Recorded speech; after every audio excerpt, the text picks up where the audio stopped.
আসসালামু আলাইকুম। আজ আমি দ্য কিংস ওমেন ড্রামার এপিসোড 8, 9, 10 এক্সপ্লেন করব।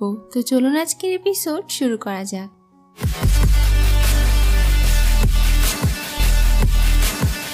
এপিসোডের শুরুতেই দেখি রাজা গংসুনের গলায় তরল ধরলেও তাকে মারতে পারে না, সে চলে যায়। এখন গংসুন অনেক কান্না করে।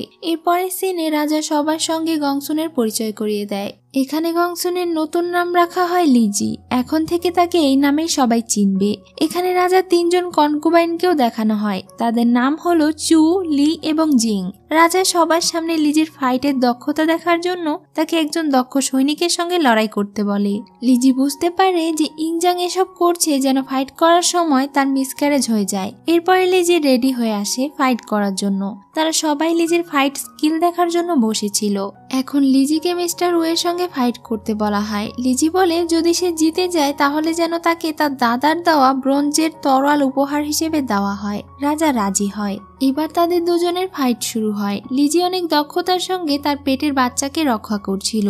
শেষ পর্যন্ত সে মিস্টার উকে হারিয়ে দেয়। লিজির ফাইট করা দেখে সবাই অনেক বিস্মিত হয়। এবার লিজি রাজার কাছে তার উপহার হিসেবে দাদার দেওয়া তরোয়াল চায়। তবে রাজা তাকে এটা দিতে সম্পূর্ণ অস্বীকার করে। সে তো তাকে এটা দেয়ই না, উল্টো যাবার সময় সে লিজির কানে কানে বলে তোমার গর্ভে যে সন্তান বেঁচে আছে এটাই তোমার ভাগ্য। এদিকে জিং চিং প্যালেসে পৌঁছে যায়। রাতে ইংজাং লিজির ঘরে আসে। সে আবারও তাকে বলে এই বাচ্চা নষ্ট করতে, কিন্তু লিজি বলে সেই বাচ্চাকে কখনো মারবে না, এটা তার ভালোবাসার জিং এর সন্তান। এটা শুনে রাজা রেগে যায় আর তার গলা চেপে ধরে। সে বলে এই বাচ্চা যদি বেঁচে থাকে তাহলে সবাই জানবে এটা আমার বাচ্চা, কিন্তু এই বাচ্চার জন্মের সাথে সাথে এটাকে প্যালেসের বাহিরে কোথাও ফেলে দেওয়া হবে, কিন্তু তুমি কোনোদিন এই প্যালেসের বাহিরে যেতে পারবে না। লিজির দম বন্ধ হয়ে আসছিল। এটা দেখে এবার রাজা তাকে ছেড়ে দেয় আর বলে আমি শুধুমাত্র তোমার মনের রাজা হয়ে থাকতে চাই, তুমি কি কখনো আমাকে ভালোবাসবে না? লিজি বলে সে তাকে ঘৃণা করে। এটা শুনে ইংজাং ঘর থেকে বের হয়ে যায়। এদিকে জিং প্যালেসের সৈন্যদের হাতে ধরা পড়ে যায়। সে সৈন্যদের সঙ্গে অনেক ফাইট করলেও শেষ পর্যন্ত সবাই তাকে আটক করে ফেলে। সে প্রচন্ড চিৎকার করছিল। অন্যদিকে গংসুন অর্থাৎ লিজি জিং এর আওয়াজ শুনতে না পেলেও বুকের মধ্যে অদ্ভুত কষ্ট অনুভব করছিল। তার বেঁচে থাকার কোনো ইচ্ছে নেই, কিন্তু এখন সে শুধুমাত্র তার সন্তানের জন্য বেঁচে থাকতে চায়। এদিকে রাজার একজন কনকুবাইনকে দেখি। সে তার সার্ভেন্টকে বলছিল এত বছর সে রাজার কনকুবাইন, অথচ রাজা আজ পর্যন্ত একবারও তার কাছে আসেনি। অথচ নতুন লিজি নামের মেয়েটার ঘরে সেদিনে অনেকবার দেখা করতে যায়। জীবনে একবারও হয়তো রাজা আমার সঙ্গে দেখা করতে আসবে না। এটা বলা মাত্রই সেখানে রাজা ইংজাং চলে আসে। লিং তো তাকে দেখে অবাক হয়ে যায়, কিন্তু ইংজাং কোনো কথা না বলেই তাকে টেনে নিয়ে ঘরে চলে যায়। পরদিন সকালে এক সার্ভেন্ট মিসেস চুকে এসে বলে গতকাল রাতে হঠাৎ রাজা ইংজাং তার কনকুবাইন লি এর ঘরে গিয়েছিল। সেখানে কিছুক্ষণ থাকার পরে সে তার দ্বিতীয় কনকুবাইন জিং এর ঘরেও মধ্যরাত পর্যন্ত ছিল। এসব শুনে মিসেস চু রাজার 2 কনকুবাইনের সঙ্গে গিয়ে দেখা করে।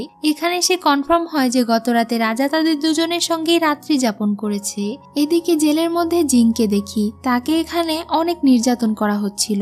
অন্যদিকে আজ রাতে ইংজাং আবারও লিজির রুমে যায়। সে লিজির হাত থেকে বই ফেলে দেয় আর তাকে কাছে টেনে কোলে করে বিছানায় নিয়ে যায়। সে তাকে বলে তুমি কি এখনো আমাদের বিবাহ জীবন উপভোগ করার জন্য প্রস্তুত নাও? এর আগেও কিন্তু একদিন আমরা একসাথে ঘুমিয়েছি। তখন লিজি আগের সেই দিনের কথা মনে করে।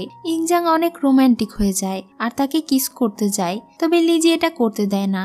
রাজা বলে তোমার সঙ্গে সময় কাটাতে হলে কি করতে হবে বলো, আমি তোমার জন্য সবকিছু করতে রাজি। কিন্তু তবুও লিজি তাকে দূরে সরিয়ে দেয়। এতে রাজা আবারও রেগে যায়। এদিকে জিংকে এবার অন্য শহরের কারাগারে পাঠিয়ে দেওয়া হয়। পরদিন বড় কনকুবাইন মিসেস চু অনেক খুশি ছিল, কারণ গতরাতে রাজা তার সঙ্গেও রাত কাটিয়েছে। এজন্য সে ছোট 2 জন কনকুবাইনকে অপমান করে কথা বলে। এরপরে সিনে রাজা তার দাদির সঙ্গে দেখা করে। তার দাদি এই বিষয়ে শুনেছে যে ইংজাং তার সব কনকুবাইনকে সময় দিয়েছে। যেহেতু মিসেস চু বড় কনকুবাইন ছিল আর দাদিমার প্রিয় ছিল, তাই সে ইংজাংকে বলে এখন চুকে তার রানীর স্বীকৃতি দিতে, কারণ সে এখন তার উত্তরাধিকারের জন্ম দেবে। এটা শুনে রাজা রাজি হয় না। সে বলে লিজি অলরেডি 1 মাসের প্রেগনেন্ট। যেই কনকুবাইন প্রথমে পুত্র সন্তানের জন্ম দেবে সে হবে তার রানী, তাকেই রানীর মর্যাদা দেওয়া হবে। এটা বলে সে চলে যায়। দাদিমা আর চু এটা শুনে অনেক চিন্তিত ছিল। তখন সে চুকে বুদ্ধি দেয় লিজির গর্ভে সন্তানকে মেরে ফেলার জন্য, যেন সে তাদের আগে সন্তানের জন্ম দিতে না পারে। এরপর মিসেস চু গিয়ে একটা ঔষধের প্যাকেট লিখে দেয় আর তার কানে কানে কিছু একটা বলে। পরদিন সকালে লিজি খাবার খাচ্ছিল, তখন হঠাৎ তার পেট ব্যথা শুরু হয়। এরপর ডাক্তার তাকে চিকিৎসা দেয়। সে রাজাকে জানায় যে লিজির খাবারে বিষ মেশানো হয়েছিল, তবে লিজি এবং তার বাচ্চা দুইজনই এখন সুস্থ, বাচ্চার কোনো ক্ষতি হয়নি। এটা শুনে ইংজাং রেগে হুকুম করে যত রাঁধুনি আছে তাদের সবাইকে মেরে ফেলতে, যদি আসল অপরাধীকে খুঁজে পাওয়া না যায়। এখন লিজির জ্ঞান ফিরলে সে মনে করে যে রাজাই হয়তো তার বাচ্চাকে মেরে ফেলতে চেয়েছিল। রাজা তখন তাকে জানায় এটা নিশ্চয়ই বাকি কনকুবাইন তার উপরে হিংসে করেছে, সে তার বাচ্চাকে কেন মারতে চাইবে, এতে তো লিজির প্রাণও চলে যেত। সে যাবার আগে বলে আমি সব পরিস্থিতিতে তোমাকে প্রোটেক্ট করব, এই বাচ্চা তোমার শরীরের ভেতরে আছে মানে এই বাচ্চাটা এখন আমার, আমি তোমার কোনো ক্ষতি হতে দেব না, তোমাকে এই বাচ্চার জন্ম দিতে হবে। এইসব বলে সে চলে যায়। এইদিকে মিসেস চু কনকুবাইন লিকে সাবধান করে বলে সে যেন তার মুখ বন্ধ রাখে, খাবারে কে বিষ মিশিয়েছে তা যদি রাজা জানতে পারে তাহলে তাকেই ফাঁসিয়ে দেবে। এটা শুনে লি ভয় পেয়ে যায়। এদিকে লিজি আজ এখন একটু সুস্থ বোধ করছিল। এখানে মন্ত্রী লিজির জন্য রাজার পাঠানো দামি দামি উপহার আর গহনা নিয়ে আসে, কিন্তু লিজি বলে তার এসব কোনো কিছুরই দরকার নেই। রাজা যদি তাকে কোনো কিছু উপহার দিতেই চায় তাহলে সে যেন তার দাদার দেওয়া তরোয়াল ফিরিয়ে দেয়। এটা শুনে মন্ত্রী সেখানে থেকে চলে যায়। এরপর লিজি তার সার্ভেন্টকে বলে তার এইসব কোনো কিছুরই প্রয়োজন নেই। সার্ভেন্ট তাকে বোঝায় যে সে যেহেতু পুত্র সন্তানের জন্ম দেবে তাই রাজা তাকে বেশি ভালোবাসে, আর তার সন্তান হলে সে রানীর মর্যাদা পাবে, তখন সেই রাজ্যের সবচেয়ে পাওয়ারফুল মহিলা হয়ে যাবে। এটাই তো অন্য কনকুবাইনরাও চায়, যে কারণেই তারা তাকে হিংসে করে। কিন্তু তবুও লিজি বলে সে চায় একটা সাধারণ জীবন। এটা শুনে সার্ভেন্ট তাকে আর কিছুই বলে না, সে তাকে ঘুমিয়ে দিয়ে চলে যায়। লিজি ঘুমিয়ে যাবার পরে হঠাৎ কেউ একজন এসে তার গলা চেপে ধরে। সে ছিল ইংজাং এর মা। আওয়াজ শুনে সেখানে ইংজাং চলে আসে আর তাকে বাঁচিয়ে নেয়। এরপর সে তার মাকে বাহিরে পাঠিয়ে দেয়। লিজি অনেক অবাক হয়, কারণ এই মহিলা ইংজাং এর মা ছিল। এদিকে ইংজাং এর মা আর এই প্যালেসে থাকতে চাইছিল না, কিন্তু রাজা তাকে কোথাও যেতে দেয় না। সে তাকে ঔষধ খেয়ে ঘুমিয়ে পড়তে বলে। তখন সে প্রচন্ড কান্না করতে থাকে আর বলে এই প্রাসাদে তার দম বন্ধ হয়ে আসে।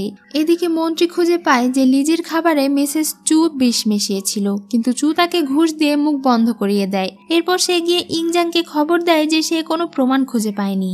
রাজা বুঝতে পারে যে সে মিথ্যে বলছে, তাই সে সেনাপতিকে আদেশ দেয় তাকে মেরে ফেলার। ইংজাং অনেক পাষাণ হৃদয়ের ছিল, সে তাকে মেরেই ফেলতো, কিন্তু লিজি তাকে রিকোয়েস্ট করে যেন সে মন্ত্রীকে এবারের মতো মাফ করে দেয়। ইংজাং কাউকে পরোয়া না করলেও লিজির রিকোয়েস্ট শুনে সে মন্ত্রীকে এবারের মতো ছেড়ে দেয়। সেনাপতি তাদের সামনে একজন অপরাধীর ব্যাপারে বলে যাকে রহস্যজনকভাবে প্যালেস থেকে আটক করা হয়েছে। এটা শুনে লিজি অবাক হয়ে যায়। সে তার ব্যাপারে শুনে বুঝতে পারে যে এটা আর কেউ নয় বরং তার সন্তানের বাবা জিং। সবাই যাবার পরে সে জিং এর কথা ভেবে অনেক কান্না করছিল, না জানি সে কতটা কষ্ট পাচ্ছে। এদিকে ডাক্তার সৈন্যদেরকে টাকা দেয়, তখন তারা জিংকে ছেড়ে দেয়। ডাক্তার জিংকে গংসুনের ব্যাপারে সবকিছু বলে। এরপর তারা আবারও চিং রাজ্য ছেড়ে চলে যাচ্ছিল। যাবার সময় জিং বারবার গংসুনের কথা মনে করে অনেক কষ্ট পাচ্ছিল। অন্যদিকে লিজিকে ডাক্তার চেক করে বলে সে এখন সম্পূর্ণ সুস্থ। ইংজাং বলে আজ সে আর লিজি একসাথে খাবার খাবে।